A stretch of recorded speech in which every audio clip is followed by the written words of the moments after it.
started at page 156. Jesus is the sweetest name I know.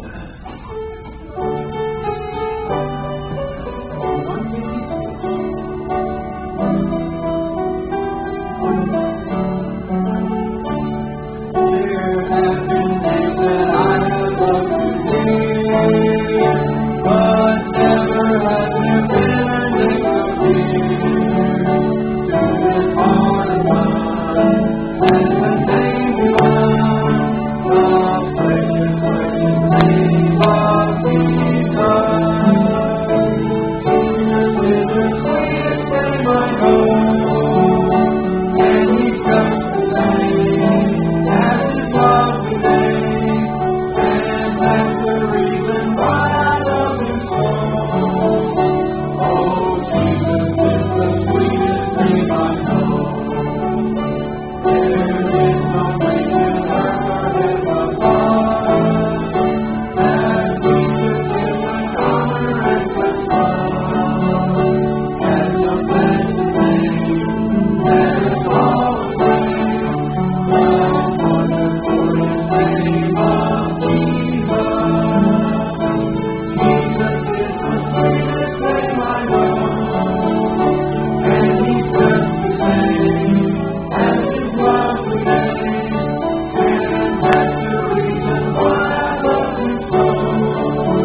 ask now to take up this offering to the house, brother the gospel.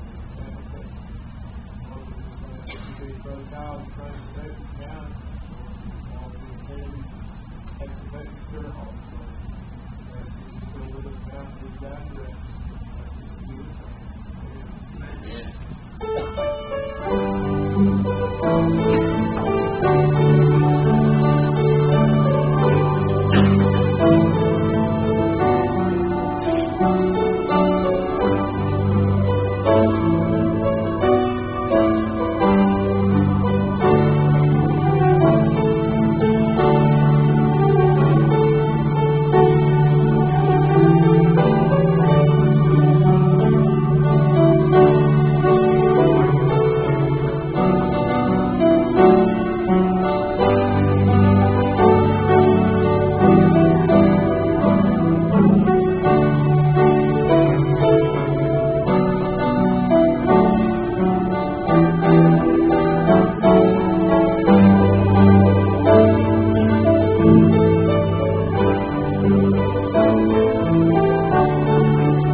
22. 1 Samuel chapter 22.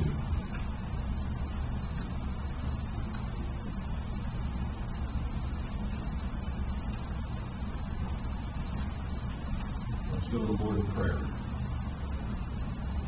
Father, we are glad to be in your house this morning, and we thank the Lord that there was room at the cross for each of us. We thank the Lord that there continues to be room at the cross.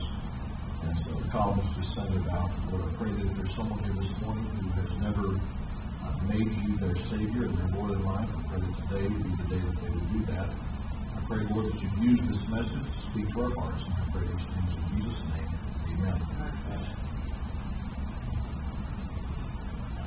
For those of you who have read through the Scripture at some point in your life and made it all the way through, you've eventually come to the books that Peter wrote, the letters that he wrote. And as he wrote those words, it was near the end of his life. And one of the statements he makes in one of his letters is this, and I was reminded of it recently as I was going through his letters. He said that so long as he was in this tabernacle, so long as he was in this flesh, he was going to continue to write things and preach things to people, even though they already knew them. Amen. He said, I'm going to try to, as best I can, stir you up as it relates to these things. And this morning we're going to deal with the subject, as is often the case. It's something that we've heard many times before. It's something that we have probably said to other people. It is certainly something that we know. And yet it is so easy sometimes in the midst of our own personal lives or in the midst of our own situation that we lose complete sight of it. And so this morning, that's what I want you to be aware of as we enter into the text. But I want to share a story with you real quick that will hopefully kind of get us thinking along the lines that I want us to this morning that will hopefully make a point. Several years ago, we had a project going on at the house, like every homeowner has at some point in their enjoyment of being a homeowner, and it consisted of tearing down some old fence and hauling it off.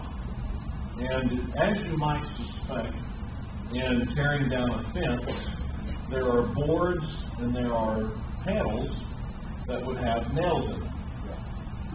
And so, me being in my middle 30s at the time, I knew what was going on. I was aware of what was taking place, and I knew about the hazards that were on the ground with the nails still in the boards. And so I was very careful as to where I would step and as to where I would walk, and I was paying attention to those sorts of things. Well, as it came time to get the jump onto the trailer so that I could haul it off, I did what any good parent would do. I called the kids outside to help. Makes perfect sense, right? Teach them a little bit of work ethic, help me get the job done faster, give them some personal involvement in what's taking place in the yard that they like to play in. So I called them outside, all three of them, showed no discrimination. All three of them got to come outside. I don't remember their exact ages, but I explained to them what I wanted done. I want this trash on the back of the trailer. Very simple, right? Put this trash on the back of the trailer. If you need to hand some of it to me, that's fine. It's not a problem. But just get the trash on the back of the trailer so that I can haul it off. Well, I don't remember exactly how long we had been out there. I don't remember exactly how involved in the project we were. But I looked up just in time to see Hannah taking a step. And I could tell exactly where her foot was going to land. I remember the words beginning to come out of my mouth, Hannah, watch. And about that time, she stepped on one of the boards that had the nails sticking up. It went right through her shoe and right between her big toe and the next toe. And immediately she said, Father, I believe I stepped on something and it went through my shoe and into my foot. No, that's not what she did. She let out a yell. I couldn't hardly discipline her for making such a ruckus in the backyard because I had just watched what had happened. I went to her aid as quick as I could, and of course at that point she was bouncing around on one foot, holding her other foot with her hands, and of course the tears were streaming down her face at that time. And truly, I felt terrible. Why would I feel terrible? Because it was my fault. Now, I didn't make her step on the nail. You understand that, right? I mean, if we just wanted to just boil this down and just get to the absolute truth of the matter, it was her fault. She was the one not paying attention. She was the one not watching out where she was going. She was the one who had placed her foot on that board that had that nail sticking up. I mean, if we just wanted to get down to the actual facts, well, it was her fault. The truth be told, I was responsible. Why? Because at the time, she was probably 8 or 9 years old. She had ran through that backyard hundreds of times, and she had never had to worry about nails sticking up. And most 8, 9-year-old kids, they're not thinking as they enter into some kind of a work project with Dad, when they've been called out all of a sudden from watching TV to help load trash into his trailer. Most 8, 9-year-olds are not thinking, I really need to give attention to all the hazards that are out here right now. And I never said to the kids, because I knew the hazards, I never said to them, now kids, you'll want to be careful because there are nails sticking up out of boards. I just assumed that they understood this because I understood it. And so it was her fault, but it was really my fault. Because I didn't say anything. I didn't do anything to try to help prevent it. And so if I were the kind of dad who needed to do this to make my life okay, I could say to myself, well, it wasn't my fault, it was her fault, and I could go on my merry way. But just in being honest, even to this day, whenever I remember it and I see the whole thing take place again in my mind in slow motion, I remember, that was your fault, doesn't it? Because you didn't warn her about the hazards that were out there. Now, this morning, if you've been a part of our study with us, then you remember that David is on the run from King Saul because King Saul is in hot pursuit of David. You remember this, right? And it was a couple of weeks ago that we were in chapter 21, and we watched as David made his way to the city of Nob, and there he found a priest by the name of Ahimelech, and it was this priest who David began to tell this story to, and began to come up with this elaborate idea that he was trying to sell the priest on. And David essentially said this, that Saul has sent me out on business that's so urgent, it is with such haste that I left so quickly that we'll preach to Ahimelech. I didn't even remember to pack food, and I did not even remember to take my sword. Every bit of it was a lie, correct?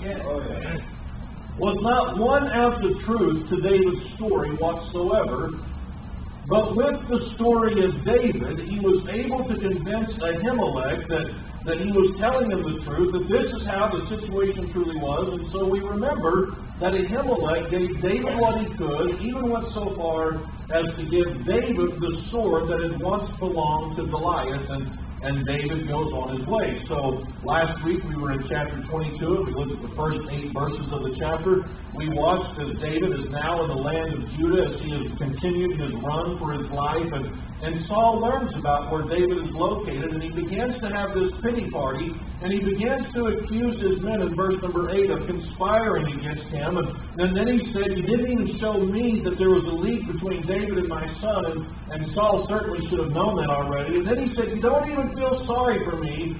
And what we found in the first 8 verses of this chapter is this, that every bit of Saul's life was revolving around him. It was about me, and because his whole life revolved around him, Saul was a miserable individual. You remember this? Everything revolved around him, and because his whole world revolved around him, he was a miserable individual. I just shared with us last week, if we want to be miserable people, then make the world all about you. Just assume that everybody cares about you, and just assume that everyone is out to get you, and just assume that everybody ought to be mindful of you. If you want to make your life miserable, make your life all about you, because no one will ever satisfy you to the extent you think you ought to be taken care of. And that is the exact position that Saul is in right now. He is in the midst of a pity party. He is in the midst of assuming that all of his people are against him, and they're conspiring against him. And now in verse number 9, we're reintroduced to a man that we met in chapter 21. It says in verse number 9 of our text today, it says, "Then answered Doeg." Not the best of names, but it is his name, okay? "Then answered Doeg the Edomite, which was set over the servants of Saul, and said, I saw the son of Jesse coming to Nob, to Ahimelech, the son of Ahitub."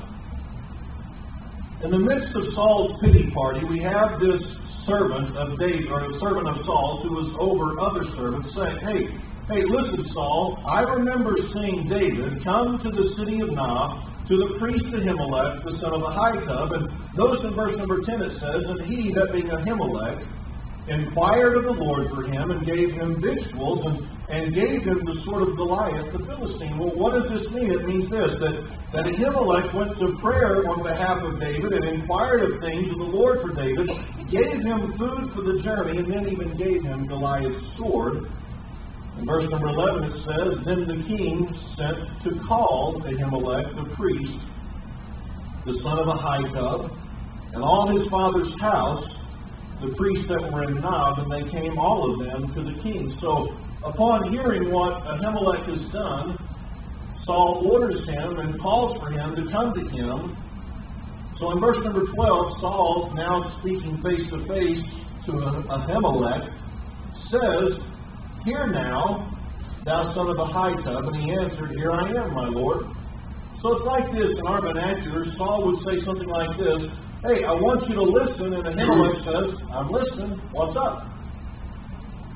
Verse number 13. Saul said unto him, "Why have ye conspired against me, thou and the son of Jesse, in that thou hast given him bread and a sword, and hast inquired of God for him, that he should rise against me to lie in wait, as at this day?" Now again, this is Saul's mind that is controlled by paranoia right now. He now assumes that the priest, Ahimelech, is also conspiring against him. And he says, "Why have you conspired against me, that you would inquire of the Lord for him, that you would give him food, that you would give him the sword?" And he says that he should rise against me to lie in wait, as at this day. He says, David is lying in wait for me right now. Let me ask you, was that true at all? No. Not hardly.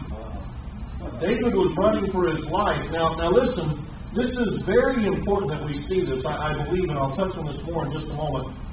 What was David's attitude towards Saul throughout this whole experience? His attitude was this: "I will not touch the Lord's anointed." David said on more than one occasion, even when given the opportunity to slay Saul, he said, "I will not touch the Lord's anointed." That's not my place. It is not my position. God put Saul in this place, and it is not my responsibility to remove this man, even though I have the opportunity to do such a thing. Amen. Why is that attitude interesting? Well, we'll see more about that in just a moment. But Saul is now accusing Ahimelech of conspiring against him. Verse number 14, "Then Ahimelech answered the king and said, And who is so faithful among all thy servants as David, which is the king's son-in-law, and goeth at thy bidding, and is honorable in thine house? Did I then begin to inquire of God for him? Be it far from me. Let not the king impute anything unto his servant, or to all the house of my father, for thy servant knew nothing of all this, less or more." What did Ahimelech just say? He just said, "Why would I have ever questioned David? He's your son-in-law. He answers to you and goes out and comes in at your bidding." You said, he's an honorable man in your house. Well, why would I ever question what David was saying? Ahimelech may have thought in the back of his mind, well, it seems odd maybe that David forgot his sword or that David forgot to bring food. But why would I ever question this man because of the reputation that David had in all of Israel at this time? You following this? Oh, yeah. So he says, I didn't think anything of it, and he says, I'm asking you not to impute anything unto his servant. He's saying, please don't hold me accountable for this. Yeah. But notice in verse number 16 what Saul said. Thou shalt surely die. Ahimelech, thou in all thy father's house. And Ahimelech, it's not just you that's going to die, it's everyone in your house. In verse number 17, and the king said unto the footmen that stood about him, the other soldiers that were there with Saul at that time, the king said to the footmen that stood about him, turn and slay the priest of the Lord, because their hand also is with David, and because they knew when he fled and did not show it to me. In verse number 17, the servants who were with Saul at the time took their lives in their own hands. But notice what it says.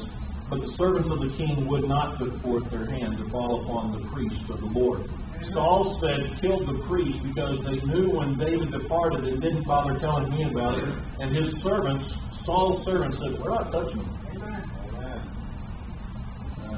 Sorry, Saul, you may be the king, you may be the commander-in-chief, you may be the one who gives the orders around here, but we're not falling upon the priest and taking their lives. So verse number 18, it says, and the king said to Doeg, turn now and fall upon the priest. And Doeg was more than happy to do what Saul said. It says in verse number 18, and Doeg the Edomite turned. And he fell upon the priest and slew on that day 85 persons that did wear a linen ephod. Saul is the leader, right? Saul is the king. Saul has been put into that position of authority by who? God. And now he is a man who is controlled by his own messed up, distorted thought process. So now he assumes that this priest is against him, but he's not satisfied to just take the life of Ahimelech. He kills 84 others who wear the linen ephod, other priests or those who serve in the duties or the administration of the office of the priest. Is he kind of a dictator gone wild now? Oh, yeah. Oh, yeah. Is he kind of a man in a position of authority who is abusing that authority and taking it to the extreme? Yeah. Well, not only does verse number 18 indicate that, notice what it says in verse number 19.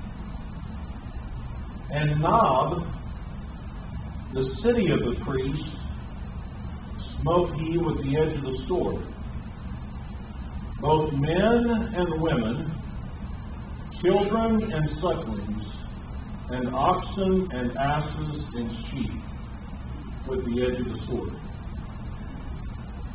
What did Saul do?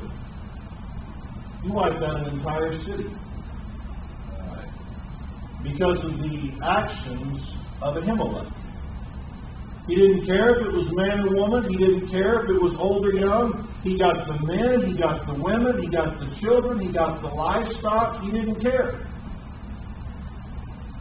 In today's world, it would be time for a regime change, correct? Oh, yeah. Any dictator who's going to go into his own cities and kill his own people needs to be removed, right? Oh, yeah. What was David's attitude? I have the chance to kill you right now. We could have regime change right now, but I'm not going to touch the Lord's anointed. Just a side note for us to think about, since it's kind of relevant in today's events. Yeah. Oh, yeah. It's just kind of interesting to see how David's attitude was toward an evil dictator killing his own people when he had the chance to overthrow him and put someone else in office. Well, that's not where the message is headed, so don't worry about it. It's just what Saul did.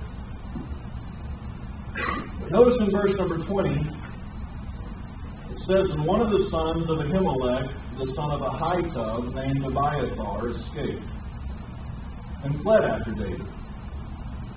So this son runs and knows where David is at, and he runs to him. Now, it says in verse number 21, it says, and Abiathar showed David that Saul had slain the Lord's priest. And David said unto Abiathar, I knew it that day when Doeg the Edomite was there, that he would surely tell Saul.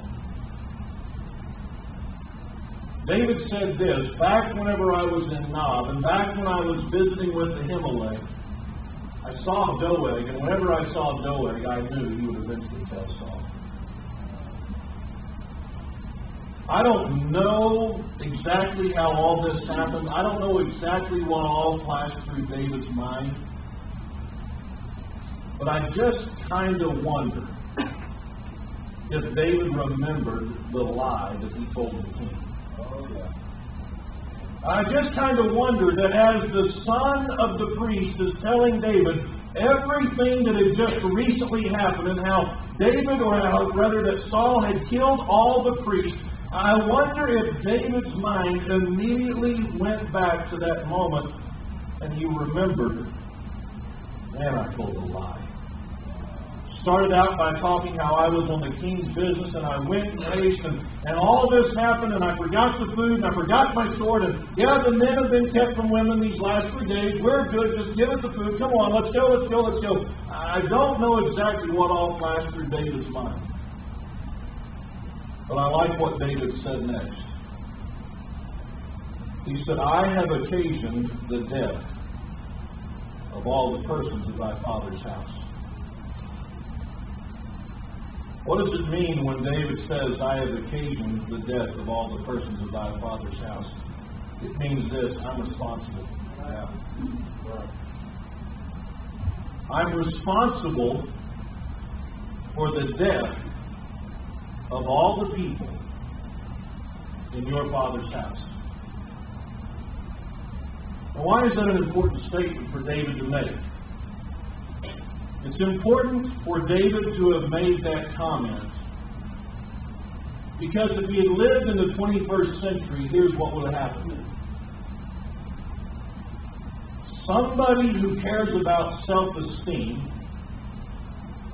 and a positive personal outlook would have heard David make a statement saying, I have occasioned the death of all the persons of thy father's house, or I am responsible for this, and the bleeding heart who would have cared about David's self-esteem and his positive personal outlook would have said something like this, David, you can't blame yourself. Can you hear something like that in today's world? Oh, yeah. David, you cannot blame yourself. You did not know things were going to happen this way. You can't blame yourself, David. You can't help it that Saul is a wicked, mean man. You never knew that it was going to turn out this way. After all, David, you have to remember that Ahimelech is a grown man and no one made him give you that bread and that sword. Does that sound like modern day logic and modern day rationale? David, this isn't your fault. See, David lived in a different time frame, and David lived in a different era. And here's what David knew. No, I didn't force the priest to give me the bread. No, I didn't force him to give me the sword of Goliath. But if I had not done that which I did, lie and create this story and fabricate this idea in his mind, if I hadn't done all that, it would not have resulted in this. Amen. Right. It's my fault. Amen. If I hadn't called an 8-year-old out to the backyard to pick up wood with nails in it, this wouldn't have happened. It's my fault. To a much greater degree, David is saying, if I hadn't done what I had done,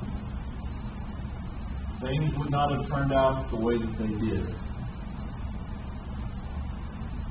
Abiathar would not have been running for his life. Ahimelech and all the family would not have been killed. And the city of Nob would not have been overturned or destroyed by a twisted, demented king. See what David did, right? Oh, yeah. He took responsibility. He took ownership of his actions and did not try to push it off on someone else. Amen. Why is it such an important lesson to be reminded of? I'm going to share with you a couple of things this morning, and then we'll be done, all right? Over the course of the last several years, I've had a chance, the opportunity or the burden at times, to counsel people. Sometimes it's an opportunity, sometimes it's a burden that goes with the job.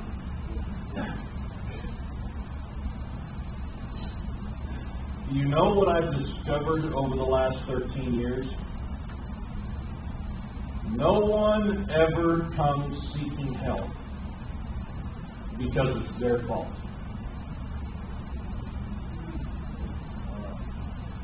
They always come seeking help because it, whatever it may be, is the fault of someone else's actions. No one has ever called me and said, Brother Kyle, I just need to share with you some of my failures that have gotten me into a point that I need counseling. Here's what it normally looks like. Brother Kyle, I need to visit with you because we're really having some struggles in our fill in the blank. Well, what seems to be the problem? He just won't. He just always does. He never will. He does this, and he knows it makes me mad. And when she finally quits talking, I said, well, how do you feel about it, sir? Well, I wouldn't, but she does this. And she does that, and she knows that that bothers me, and she's always run my case about filling in the blank.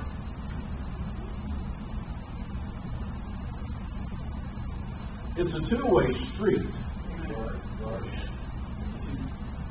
But who do they want to blame? The other person. So essentially what you're telling me is that you've not done anything wrong in the relationship. Well, that's not what I said. Well, it's not what you said, but it's essentially what you said. Right. Because you would be the person you're supposed to be if they would just be the person they're supposed to be. And I'm just telling you, I've seen this over the years where the husband doesn't want to take responsibility for his actions, the wife doesn't want to take responsibility for their actions, and what they would rather do is nitpick it down to the most factual point they can so that they can point to the other person and say, it's your fault. And so that they can look at them and say, no, it's your fault.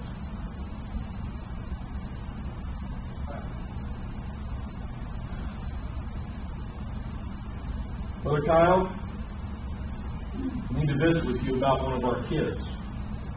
Oh, okay. What's going on? You know, ever since they started going to school there, they've really started having problems.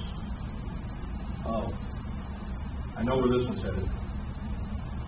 School's fault, right?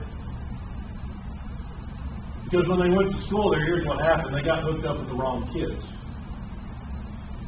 When they got hooked up with the wrong kids, those wrong kids started leading them into areas where they didn't need to be going and doing things that they didn't need to be doing. I forgot the school system is supposed to raise your kids, and we're supposed to monitor everyone who associates with your kids in the school system, but it's never, ever, ever the parents' fault. Just all those bad kids out there involved in a bad school system. The parents never came in and said something like this. We're such hypocrites. Following this? I mean, we're such hypocrites that we really don't expect our kids to believe what they hear at church. Following this? Because see, if the kids really saw it at home, they might even begin to believe that it was important. And kids just kind of naturally are attracted to what they already are. Rebels are attracted to rebels. Good kids are attracted to good kids. Good kids aren't impressed by rebels. So it's not that your kids got attracted to or sucked into the wrong crowd. No, it's now that your kids were finally able to find somebody that fit with their spirit to now run with, and now you're seeing the manifestations of all the problems you created at home. Amen. Right.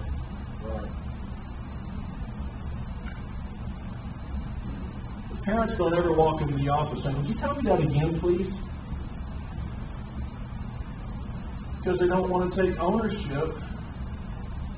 They don't want to take responsibility for the part they played in it. Right. People don't like to say, "I have occasioned these events." So something I've learned over the years is this, is couples don't come in and say it's all my fault. No, they say it's all their fault. And parents don't come in and say it's our fault. No, they come in and they blame the school system, neighborhood kids, and the list goes on and on and on and on and on. But over the years, there's someone in particular that I've had a chance to get to meet. And over the years, I've got the chance to get to know him just a little bit. You know who that is? It's myself.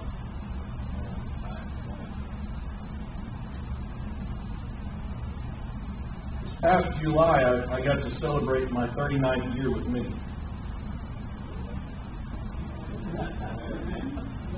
It's been a wonderful 39 years.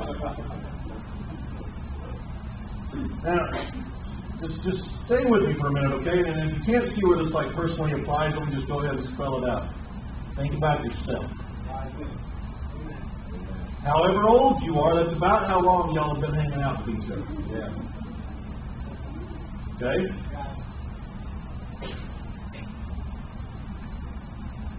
Now, I've known myself for 39 plus years.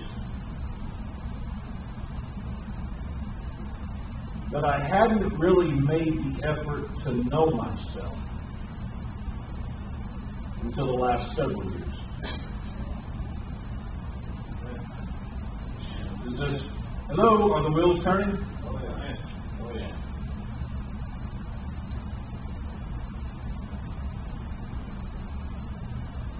I assumed I was a pretty good guy. Why? Because I told myself I was. Pretty good guy. Yeah. Duh.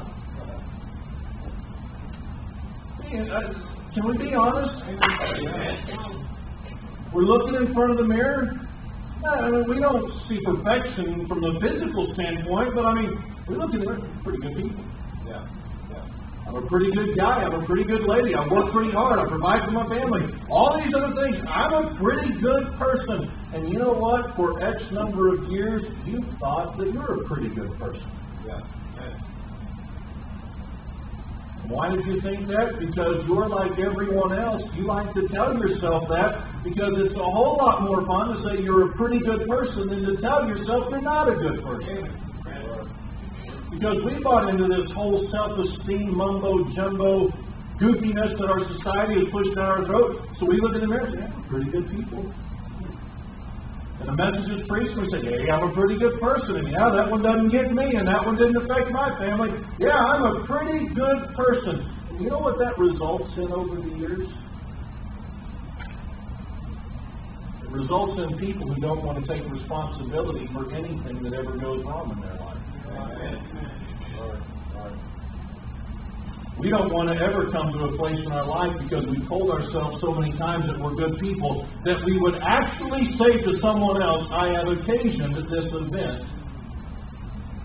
right here.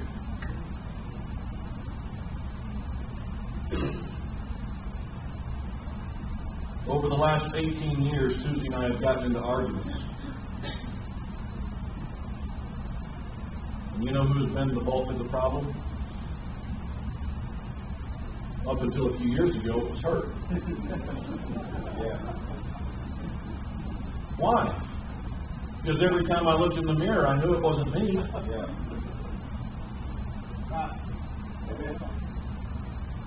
But I told myself it couldn't have been me.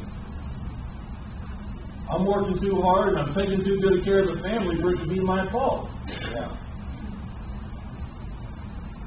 And good night, back when we fought our most was whenever I was in Bible college. I was in the middle of God's will, working 2 jobs, supporting her and Nathan. It couldn't have been me. You know what led to the problem? She was quite convinced it wasn't her. Why? Because she had convinced herself by saying to herself, I'm good. I'm meek and quiet. I don't yell and scream at Kyle. I don't throw fits like other ladies do. This couldn't be my fault. He's clearly wrong because he doesn't agree with my dad. Because when we got married, her dad was the ultimate standard. And so if there was ever a conflict, it had to be my fault because I wasn't like her dad. Now what's the point? The point is this. In conflict, up until a few years ago, I didn't want to admit that I had occasioned the problem in the marriage. Whenever I've had conflict with extended family, clearly, it was them. Because at that point, I've got Susie on my side, and she's telling me how good I am. I already know how good I am. So between the two of us, how could we possibly be wrong?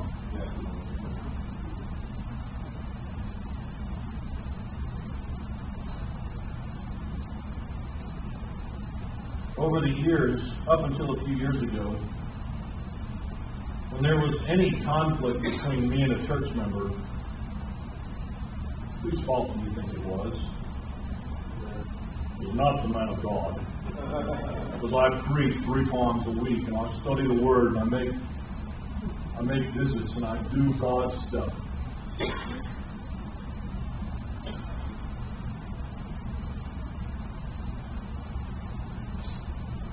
I had to come to a point in my life where I said, you know what? That's my fault. I occasioned that. I'm responsible for that. Can I share with you what's kind of sad and somewhat disturbing? Is in a message like this, some of you are still sitting there thinking about people you have conflict with, and you're saying, yeah, they just want to admit it's their fault.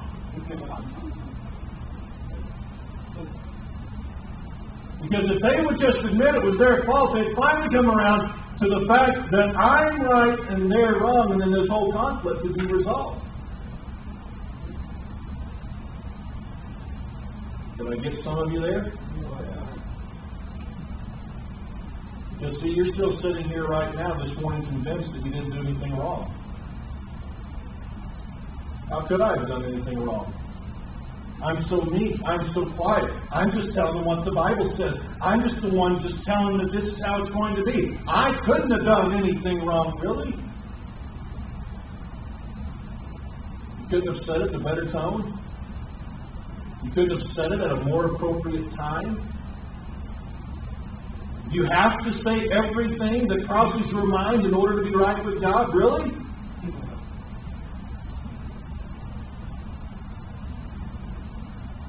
See, if we're not careful, 39 years into this journey, 49 years into this journey, 69 years into this journey, we can still be looking at conflict saying, it's not my fault. I'm not responsible for this. When in reality, when there is conflict, we ought to at least be willing to say, what part did I play in this? Right.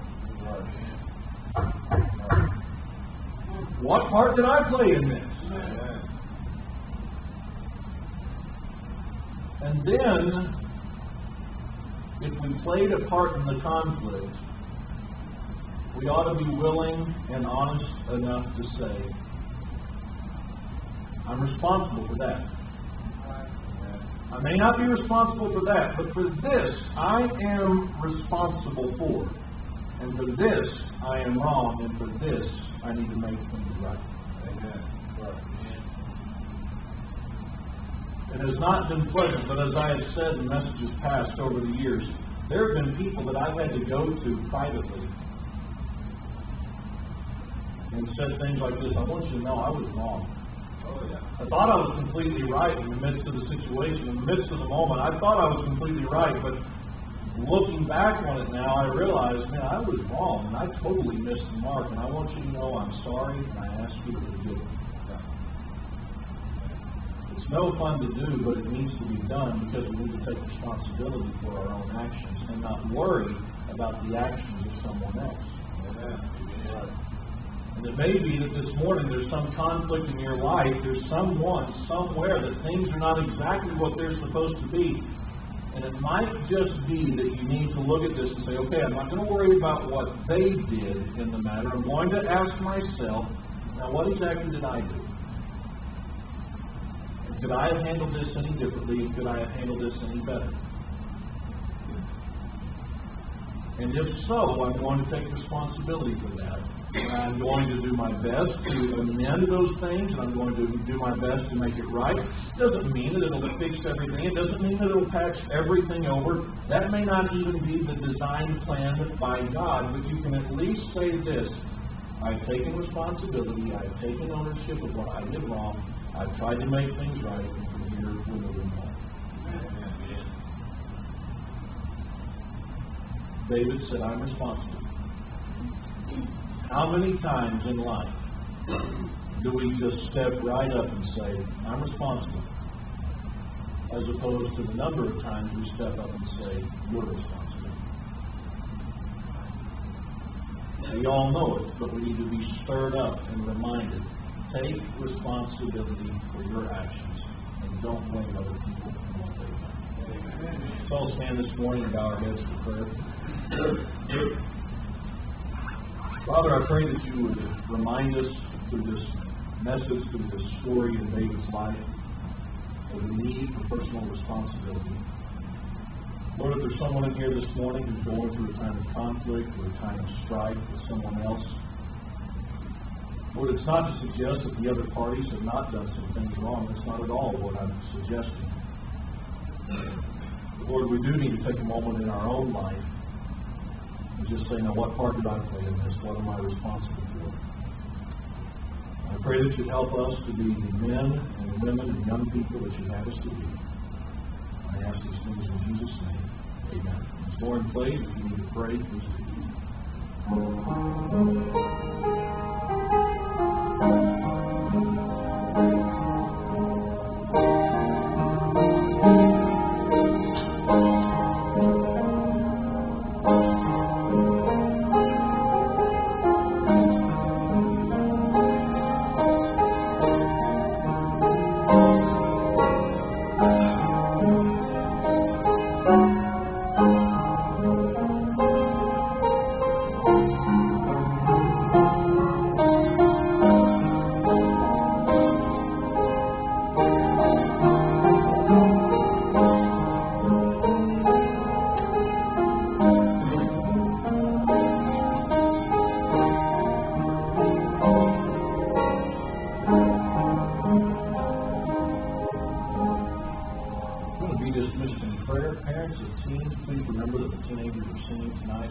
be sure to be here at fire practice, and we need to be here to support our teams as they serve and minister. And I trust that you will be back tonight at 6 o'clock.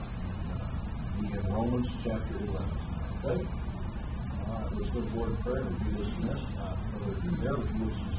Heavenly Father, we do thank you for this day. Thank you for the grace that you give us. For the word that you give us today. We ask you, Father, to help us to remember, help us to use it in our lives, to better our lives, and serve you better. As we go with us now, and guide us and protect us through the lunch hour, Father, bring us all safely back tonight. Back into your word, back into sweet fellowship.